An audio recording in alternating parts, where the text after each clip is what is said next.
Saviez-vous qu'il existe un ensemble de techniques psychologiques dissimulées que vous rencontrez chaque jour sans le savoir? Oui, c'est ce qu'on appelle la psychologie noire, et ceux qui en comprennent les secrets les utilisent pour influencer les situations et les gens. Mais voici le problème. De nombreuses personnes brillantes, même celles qui reconnaissent le pouvoir de la psychologie noire, croient que cette connaissance est tout simplement hors de portée ou trop complexe à saisir. La vérité, c'est que ce n'est pas aussi insaisissable que vous pourriez le penser. Dans cette vidéo, nous allons vous exposer 10 techniques de psychologie noire incroyablement efficaces. Des techniques si puissantes qu'elles pourraient être considérées comme illégales. Les connaître vous aidera non seulement à vous protéger des tactiques de manipulation, mais vous donnera également les moyens de gérer les situations sociales avec une confiance renouvelée. Alors, qu'attendons-nous ? Allons-y. Numéro 10, le mot « parce que » peut vous aider à atteindre votre but. Vous avez sans doute déjà entendu dire qu'un seul mot peut changer le cours des choses. L'un de ces mots est « parce que ». Il est remarquable de constater à quel point l'ajout de ce mot après une affirmation peut augmenter de manière significative les chances de convaincre quelqu'un. Alors pourquoi ce petit mot a-t-il tant de pouvoir ? Eh bien, il puise dans un aspect fondamental de la psychologie humaine, le désir d'une raison, d'une cause ou d'une explication. Lorsque nous entendons le mot « parce que », notre cerveau se met automatiquement en alerte, impatient de recevoir une explication, une justification ou une raison. L'utilisation de « parce que » est comme un raccourci vers la persuasion. Il fournit une explication, qu'elle soit valable ou non, qui rend les gens plus susceptibles de se plier à une demande ou d'être d'accord avec une déclaration. Considérez-le comme un coup de pouce mental dans la bonne direction. Une astuce psychologique subtile qui peut conduire à la soumission sans même y penser. Numéro 9, la non-réactivité. Pour comprendre pourquoi la non-réactivité est si puissante, il faut explorer l'esprit d'un harceleur. Les harceleurs se nourrissent de la réaction qu'ils provoquent, que ce soit la peur, la colère ou la tristesse. Ces réponses alimentent leur sentiment de puissance et de contrôle. En substance, votre réaction émotionnelle est leur moteur. En ne leur donnant pas cette réaction, vous leur coupez leur principale source de nourriture. La non-réactivité est comme un bouclier que les harceleurs ne peuvent pas pénétrer. Elle perturbe la dynamique du pouvoir en leur refusant la satisfaction de vous voir en détresse ou contrarié. Cela peut être un outil formidable pour désamorcer la situation et finalement faire en sorte que le harceleur se désintéresse. Dans le monde de la psychologie, c'est comme éteindre un feu en supprimant l'oxygène. Le feu s'éteint et les actions du harceleur ne sont plus gratifiantes. Numéro 8. Appelez-les par leur nom. Vous savez, comme dans les films ou dans les scènes chargées d'émotions, les personnages principaux s'appellent plus souvent par leur nom. Le pouvoir d'un nom réside dans le lien émotionnel que les gens entretiennent avec lui. Un nom n'est pas seulement une suite de lettres, c'est une partie essentielle de l'identité d'une personne. Quand quelqu'un entend son nom, cela déclenche une réponse immédiate et intime. Il se sent vu, reconnu et validé. Cela puise essentiellement dans un aspect fondamental de la psychologie humaine, le désir d'être reconnu et apprécié. Imaginez ce scénario. Vous êtes à une réunion sociale et on vous présente deux personnes. L'une hoche simplement la tête et dit « Bonjour », tandis que l'autre vous sourit chaleureusement et dit « Bonjour, votre nom, c'est un plaisir de vous rencontrer ». Numéro 7. Comptez jusqu'à 5. Imaginez que vous êtes confronté à une tâche redoutable, une tâche que vous repoussez depuis des jours, des semaines, voire des mois. La lutte contre la procrastination peut être féroce, mais il existe une astuce psychologique simple et étonnamment efficace qui peut vous aider à gagner la bataille et à atteindre vos objectifs. On l'appelle la technique du compter jusqu'à 5. Cette astuce fonctionne sur le principe de la prise de décision instantanée. Face à une tâche que nous avons évitée, notre cerveau a tendance à créer une barrière de résistance. C'est la voix dans notre tête qui dit « je le ferai plus tard » ou « je ne suis pas d'humeur pour le moment ». Plus nous attendons, plus cette résistance devient forte. La magie de compter jusqu'à 5 réside dans une action rapide et décisive. En comptant de 1 à 5 et en vous engageant à commencer la tâche, vous brisez cette résistance initiale. Elle s'appuie sur un phénomène psychologique appelé la règle des 5 secondes, qui suggère que nous devons agir dans les 5 secondes qui suivent une idée ou une impulsion. Sinon, nous risquons de nous en dissuader. Numéro 6. Le pouvoir des pauses.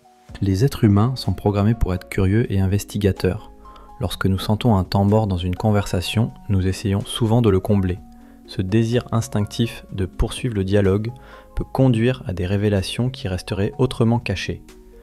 Le pouvoir de la pause est une compétence nuancée que vous pouvez employer avec subtilité et précision. Voici comment la maîtriser. Au fur et à mesure que la conversation se déroule, choisissez des moments où une pause ou un silence naturel conviendrait. Ce sont généralement des points où l'orateur peut se sentir un peu mal à l'aise, comme s'il avait révélé plus qu'il n'en avait l'intention. Pendant la pause, maintenez un contact visuel avec l'orateur. Cet indice non-verbal l'encourage à continuer de parler. Numéro 5, le miroir.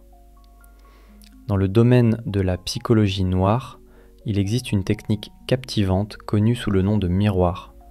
C'est une manœuvre astucieuse qui joue sur le subconscient, permettant d'établir un rapport, de la confiance et même de manipuler les émotions sans prononcer un mot.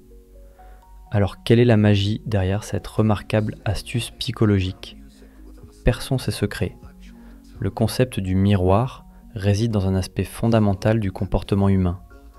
Les gens sont naturellement attirés par ceux qui leur ressemblent. En imitant subtilement les gestes, le langage corporel, le ton de la voix ou les schémas de parole d'une autre personne, vous créez un lien tacite qui peut être aussi puissant que les mots prononcés. Le miroir a un double objectif. Il favorise la connexion et le rapport, faisant en sorte que l'autre personne se sente à l'aise et comprise. Simultanément, il peut être utilisé pour manipuler une situation en influençant les émotions ou les décisions de l'autre partie. Numéro 4, la familiarité pour être appréciée. L'attrait de la familiarité capitalise sur un aspect fondamental de la psychologie humaine. Nous sommes naturellement attirés par ce que nous connaissons.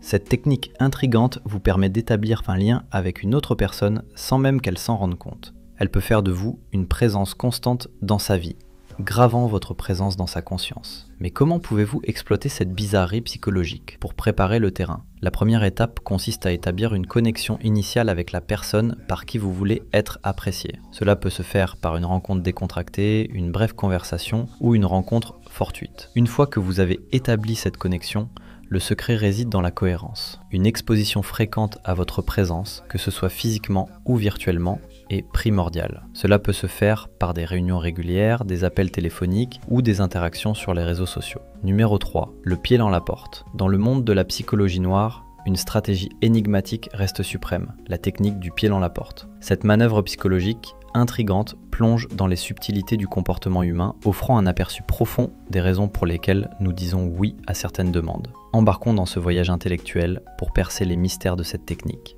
Pour initier la technique du pied dans la porte, vous commencez par une petite demande, apparemment anodine. Cet accord initial doit être facile à satisfaire et ne doit soulever aucun signal d'alarme. Une fois que la personne a accepté cette petite demande, la graine psychologique de la cohérence est plantée. Elle a fait un pas qui correspond à votre objectif, bien que de manière mineure. Vient maintenant la phase cruciale. La clé est de suivre avec une demande plus importante qui se rapporte directement à votre objectif visé. Le désir de l'individu de maintenir la cohérence entre ses actions passées et présentes le pousse à accepter cette demande plus importante. Avec leurs pieds fermement coincés dans la porte, la personne est maintenant beaucoup plus susceptible de se conformer à votre objectif ultime.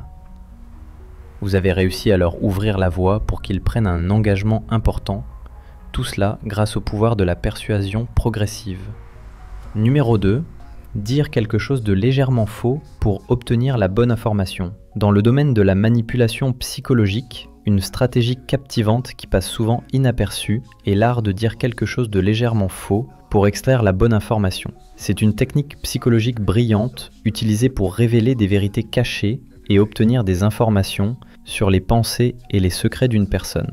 Pour utiliser cette technique efficacement, vous commencez par introduire une inexactitude ou une erreur mineure dans la conversation.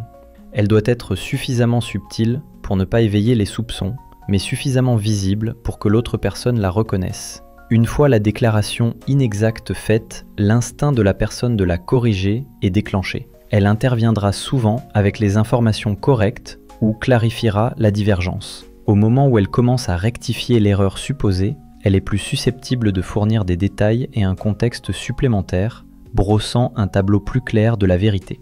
Numéro 1. De petites faveurs grâce à de grandes demandes. Commencez par demander une faveur nettement plus grande que ce dont vous avez réellement besoin.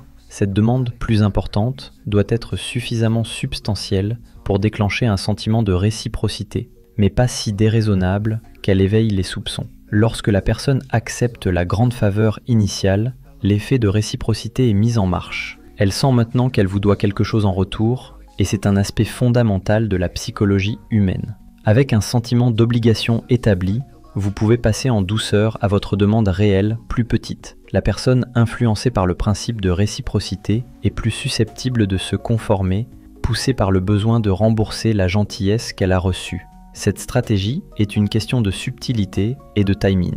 Il est crucial de présenter la plus petite faveur au bon moment, en s'assurant qu'elle est perçue comme une suite raisonnable à la demande initiale. Si vous êtes arrivé jusqu'ici, commentez ci-dessous avec le mot 100% pour confirmer que vous avez bien reçu les connaissances de cette vidéo. Pour des sujets plus intéressants, assurez-vous de regarder la vidéo recommandée que vous voyez à l'écran en ce moment. Merci d'avoir regardé.